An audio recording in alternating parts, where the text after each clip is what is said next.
And now we're able to go back live to France 24's Catherine Norris Trent, who's in Zaporizhzhia. Catherine, tell us about some of the latest developments overnight in Ukraine.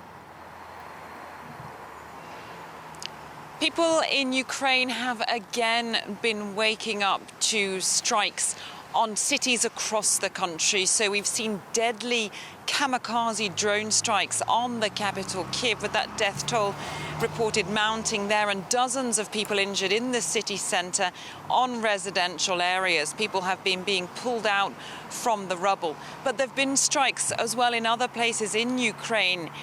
Here in Zaporizhzhia, in the south of the country, they've seen some 70 people killed in recent weeks with repeated overnight bombings. And again, we heard several loud explosions in the early hours of the morning. In fact, the Ukrainian armed forces had said that they intercepted 26 drones across the south of Ukraine this morning. And there were also reported attacks on the southern cities of Mykolaiv and Odessa, as well as in the Dnipropetrovsk region, which is just the neighboring region to here, on a power plant which also supplies the Zaporizhzhia nuclear power station, Europe's largest nuclear power station.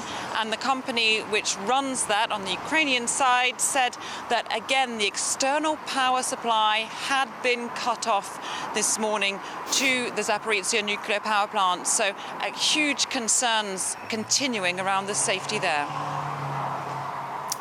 So things are pretty intense still. While we have you on the line, Catherine, I know you've also been looking into some of the babies who have been born during this war, and also some of the children and how they're living their lives in this war. Can you tell us a bit about what you found out?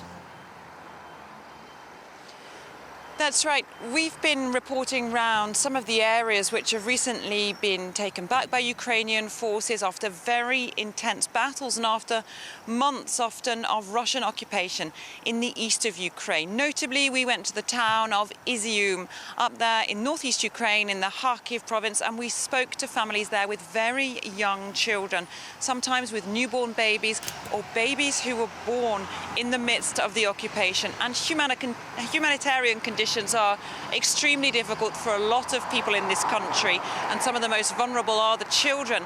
But these people told us how they'd been struggling to survive, to get enough food. They were cut off from the outside world. Mothers with newborn babies saying that they were hiding in basements while planes flew overhead. They were terrified of airstrikes and shelling.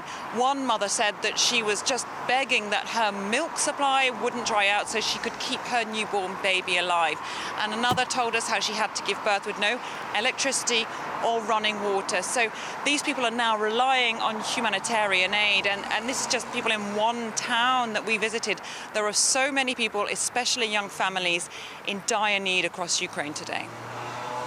Yeah, particularly difficult for people with young families. Thanks very much, Catherine Norris Trent in Zaporizhzhia.